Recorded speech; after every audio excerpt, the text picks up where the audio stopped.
नमो वरिहंताणं नमो सिद्धाणं नमो आर्याणं नमो वज्रायाणं नमो लोये सव्यसाहूणं। बोलो शासनिक भगवान महावीर स्वामी की। मूल नायक देवादिदेव 1008 श्री शंभुनाथ भगवान की। परम पूज्य आचार्य गुरुवर श्री विद्यासागर जी महाराज की। आचार्य श्री समय सागर जी महाराज की। अहिंसा परमो धर्म की। बोलिए मुनि 108 श्री अजीत सागर जी महाराज की जय। बोलिए मुनि संघ की जय।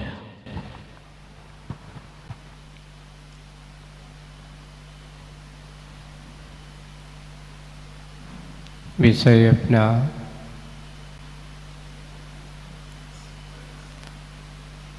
व्यक्ति के गुण और अवगुणों की बात के चल रहे थे कि एक व्यक्ति वो है जो गुणवान है, छोटी छोटी कुटियों में रह कर के भी आनंद का अनुभव करता है। और एक व्यक्ति वो है जिसको अवगुण देखने की आदत है और बड़े बड़े महलों में रह कर के भी शांति का अनुभव नहीं करता। किसके कारण से? एक गुणवान छोटी सी कुटिया में भी शांति का अनुभव करता है और एक जिनकी दोष में दृष्टि होती है, बुराई देखने की जिनकी आदत होती है, ईर्षा में जिनकी प्रवृत्ति हुआ करती है, आलीशान भवनों में रहता है, गगन चुम्बिती इमारतों में रहता है, लेकिन फिर भी उसको शांति का अनुभव नहीं होता। देखिए, सीधा सीधा सा संबंध है और सीधी सीधी सी बात है।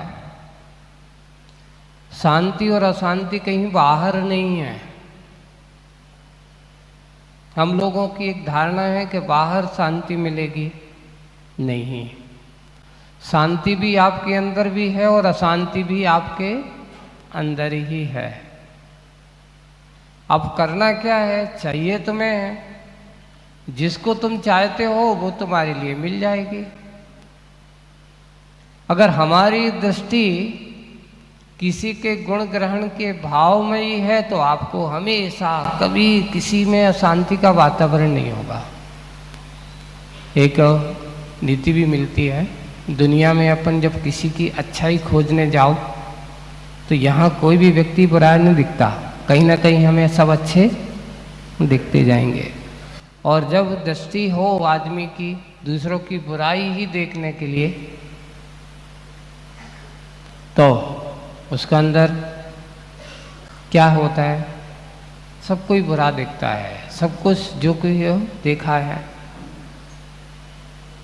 ना, उनका ऐसा है वैसा है, अवगुण ही दिखाई दे आएगा। ऐसे ही एक गुरु महाराज ने अपने शिष्यों की परीक्षा लेने के लिए, देखो इन्हें क्या पढ़ा।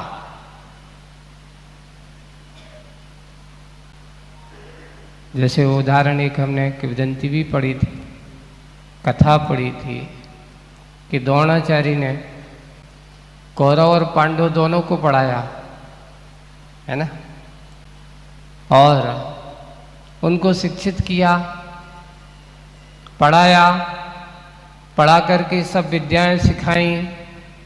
विद्याएं सिखाने के बाद कौरवों का नेता था दुर्योधन और पांडवों का नेता था युधिष्ठिर, है ना। एक काम करो, तुम लोगों ने क्या सीखा? आज एक काम करो, पूरे हस्तिनापुर में तुम्हें जाना है, भ्रमण करना है, नगर में जाओ। दुर्योधन से भी कहा कि तुम भी जाओ, हस्तिनापुर में कितने अच्छे लोग हैं और कितने बुरे लोग हैं। और युधिष्ठिर से भी कहा तुम आप भी आज देख कर के आओ कि तुम्हें कितने अच्छे लोग लगते हैं और कितने बुरे लोग दिखते हैं।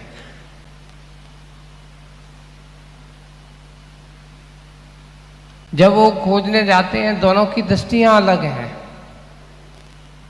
देखिए, दुर्योधन का स्वभाव हमेशा ईर्ष्यालु रहा और जिसके अंदर की ईर्ष्यालु प्रवृत्ति हो वो व्यक्ति कभी दूसरों को अच्छा देख ही नहीं सकता। हमेशा इसके अंदर ऐसी कमी है होगी, इसके अंदर ये होगा, ये आदमी ऐसा करता होगा, ये इस प्रकार का है, इसका दिखने में अच्छा नहीं है और ये आदमी के रूप रंग में अच्छा नहीं है, इसका पहनाव अच्छा नहीं है, इसका खान पान अच्छा नहीं, सब कुछ वो क्या देखेगा, हर तरह से आदमी को देखता रहेगा।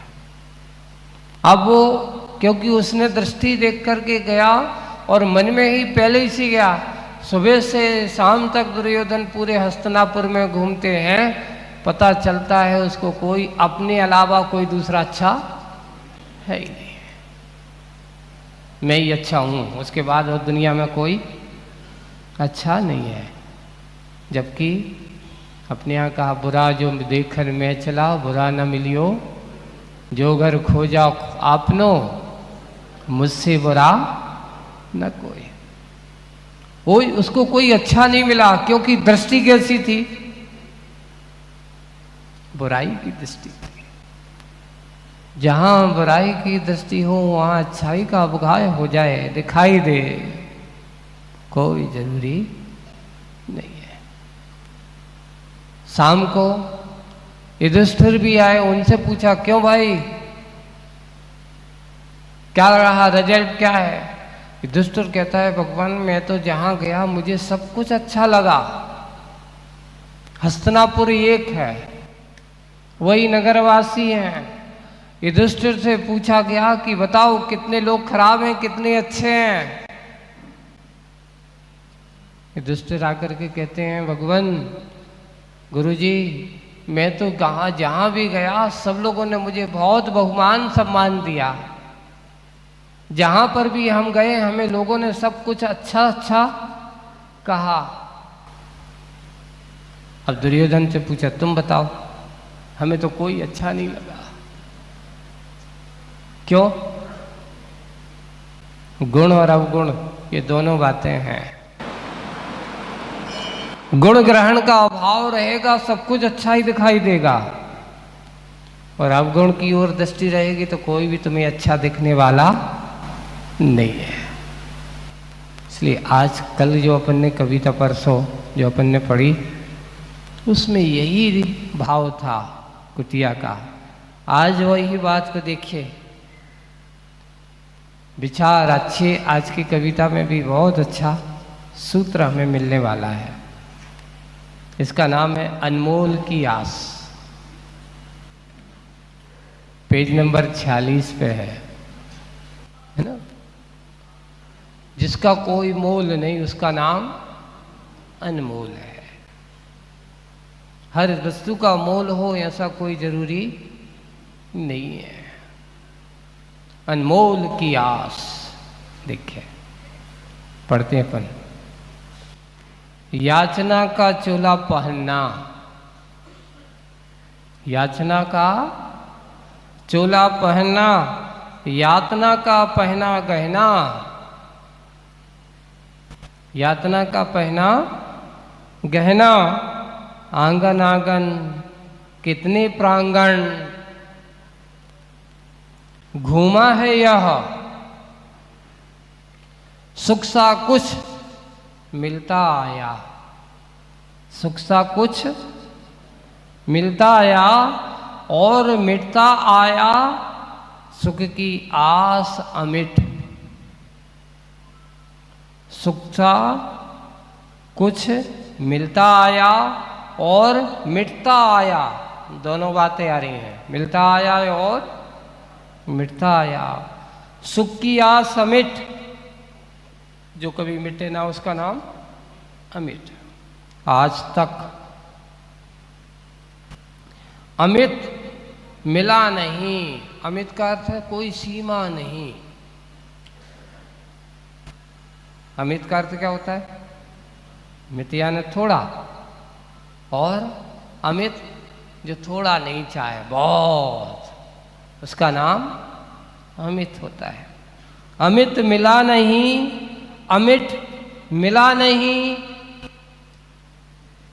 हे अनंत संत, अब मोल नहीं, अनमोल मिले।